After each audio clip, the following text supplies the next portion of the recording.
रामपुर गांव बहुत ही सुंदर और बड़ा गांव था। यहाँ के कुछ लोग जिनके पास खेती नहीं था, वो दुकान या कोई छोटा मोटा काम चलाकर अपना जीवन जी रहे थे। जिसके पास खेत थे वो किसानी करके अपना जीवन जी रहे थे।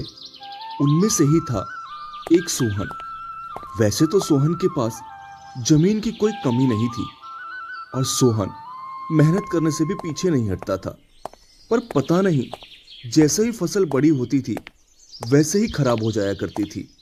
क्यों सोहन भैया, सुना है इस बार खेती में बहुत मेहनत किए हो। लगता है इस बार सोच समेत भरपाई करनी है पिछले साल की भी।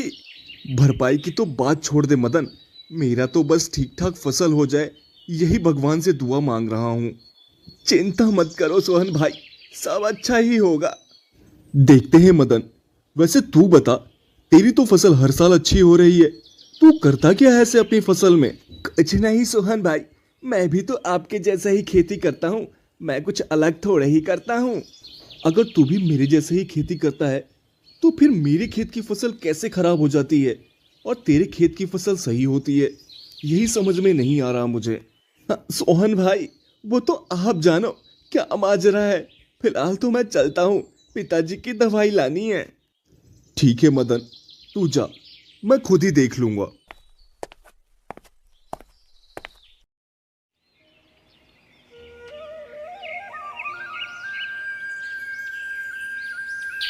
अगले दिन सोहन खेत में जाकर देखता है तो उसकी सारी फसल बर्बाद हो चुकी थी। पूरे फसल में कीड़े लग चुके थे। मैं क्या करूं? जितनी बार भी फसल बोता हूं मेरी फसल में कीड़े लग जाते हैं और सारी फसल खराब हो जाती है। अब से मैं खेती करना ही छोड़ दूंगा और शहर जाकर कोई छोटा मोटा काम कर लूंगा। 4 साल से लगातार नुकसान होने के बाद अब आगे और नुकसान झेलने की हिम्मत नहीं हो रही है। अब यही सही रहेगा। सोहन जैसे ही मुड़कर वापस जाने लगता है तभी उसकी खेत से एक चूहा निकलता है। रुको मेरे दोस्त, इतनी जल्दी हार मान गए तुम? सोहन पलटकर देखा तो कोई दिखाई नहीं दिया। लगता है ये मेरा वहम है। भला मुझे कौन पुकार सकता है?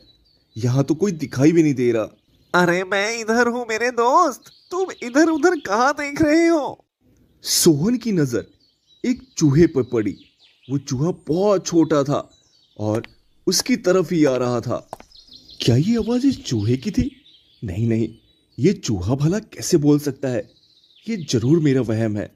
ये कोई वहम वहम नहीं है दोस्त, मैं सच में इंसानों की तरह बोल सकता हूँ।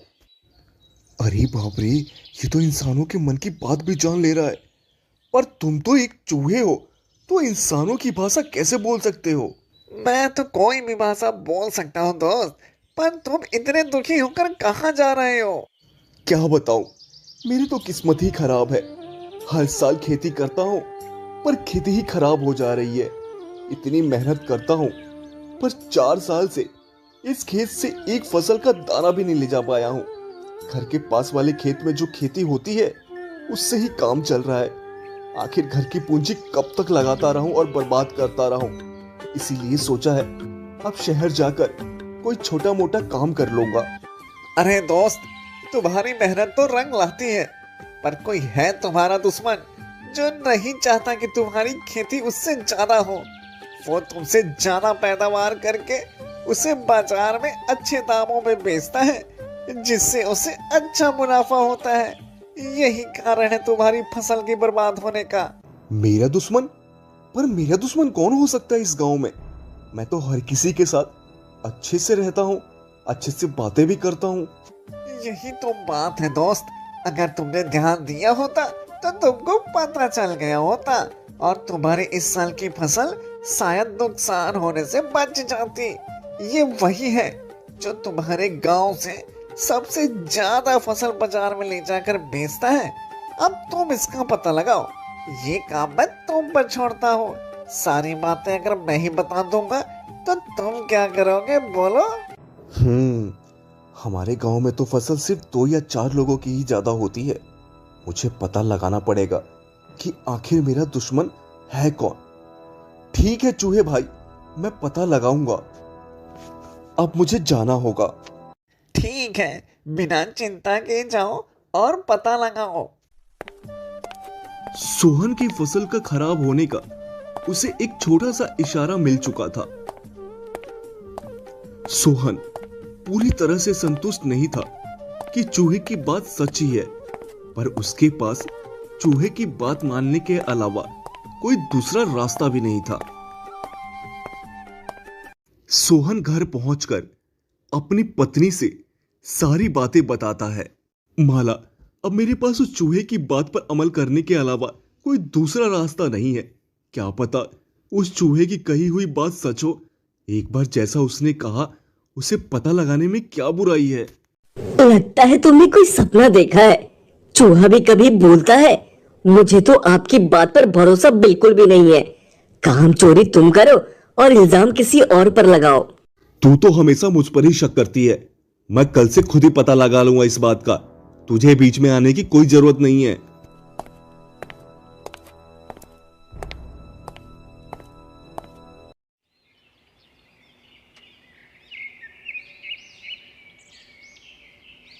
सोहन बाजार में व्यापारी की दुकान के सामने जो पेड़ था, उसके पीछे छुप कर देखने लगा कि आखिर उसके गांव का ऐसा कौन सा आदमी है जो फसल सबसे ज्यादा लेकर आता है या फसल बेचने की बात करने आता है। आखिरकार उसके इंतजार की घड़ियां खत्म हुई।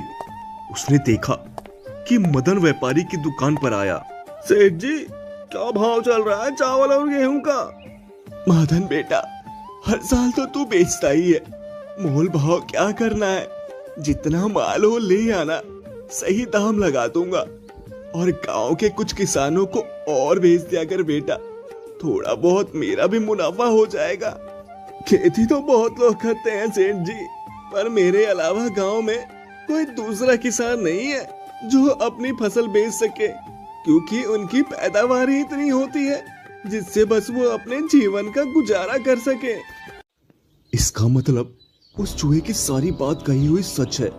मदन ने ही ये सब किया है, तभी हमेशा मुझसे मिलकर मेरी खेती के ताने मुझसे सुनाता रहता था। अब समझ में आया। पर इसका समाधान क्या हो सकता है? एक काम करता हूं, उसी चूहे के पास जाकर पूछता हूं। सोहन उसी समय अपने खेत की ओर निकल जाता है जहां चूहे से वो मिला था। मेरे दोस्त, कहाँ हो तुम? जल्दी आओ, मुझे तुम्हारी जरूरत है। मुझे तुमसे बात करनी है। हाँ मेरे दोस्त, बोलो, क्या कहना चाहते हो तुम मुझसे? क्या तुमको तुम्हारा दुश्मन मिल गया? हाँ, मुझे पता चल गया कि मेरा दुश्मन कौन है, पर वो कैसे मेरी फसल बर्बाद कर रहा है, इसका कोई अनुमान नहीं लगा है मुझे। सोहन मेरे दोस्त, इसकी चिंता तुम मत करो। इस बार वो सब मैं संभाल लूंगा। मुझे पता है कि तुम्हारा दुश्मन तुम्हारी फसल बर्बाद करने के लिए क्या करता है। ये तो बहुत अच्छा हुआ जो तुमको पता है। अब तुम ही मेरी मदद करो दोस्त। चिंता की कोई बात नहीं है। तुम इस बार आराम से अपने खेत में फसल की बुआई करो। इस बार मैं और मेरा परिवार तुम्हारे खेत को कुछ नहीं होने देंगे। पर मुझे एक बात समझ में नहीं आई। तुम मेरी मदद क्यों करना चाहते हो? मैंने तुम्हारे लिए ऐसा कोई काम भी तो नहीं किया है जिससे तुमको फायदा हो। दोस्त, मैं तुम्हारे खेत में रहता हूँ। तुम इतनी मेहनत से खेत की बुआई करते हो और तुम्हारी फसल बर्बाद हो जाती है, पर उसमें से कुछ दाने बच जाते हैं जिससे मेरा और मेरे परिवार का अच्छा जीवन कट रहा है। तुम्हारी मेहनत की वजह से ही आज मेरा परिवार जिंदा है, तो उसका हक तो चुकाना पड़ेगा ना। वाह चूहे भाई, तुम चूहा होकर इतनी अच्छी सोच रखते हो और एक इंसान है जो एक दूसरे का हक छीनने में लगे हैं। आज से तुम मेरे सबसे अच्छे मित्रों में से एक रहोगे। ये तो बहुत अच्छी बात है दोस्त। अब तुम देर ना करो और फसल बोने की तैयारी करो। ठीक है, मैं कल ही फसल की बुआई कर दूंगा। अब मैं चलता हूं।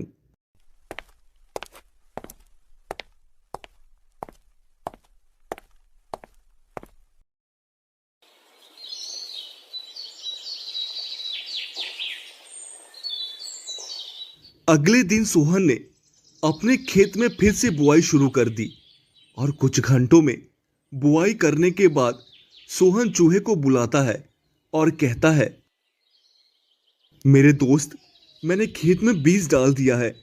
अब सब तुम पर छोड़कर जा रहा हूं।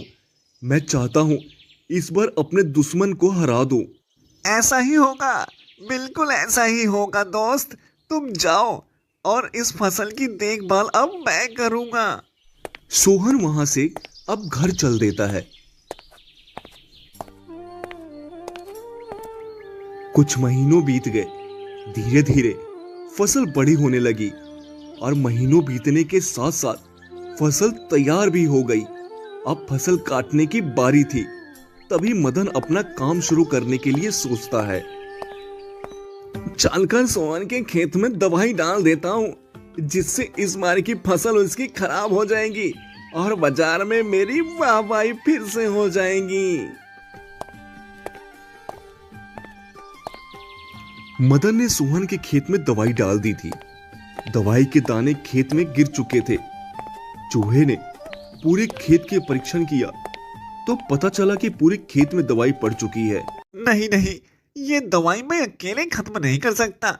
मेरे बस का तो ये बिल्कुल भी नहीं है। मुझे सबको बुलाना ही पड़ेगा।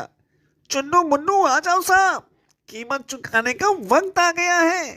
चूहे की आवाज सुनकर उसका परिवार बाहर आ गया और सब दवाई के दाने उठा उठाकर बाहर फेंकने लगे और बहुत मेहनत के बाद सबने मिलकर सारी दवाई खेत से बाहर फेंक दी।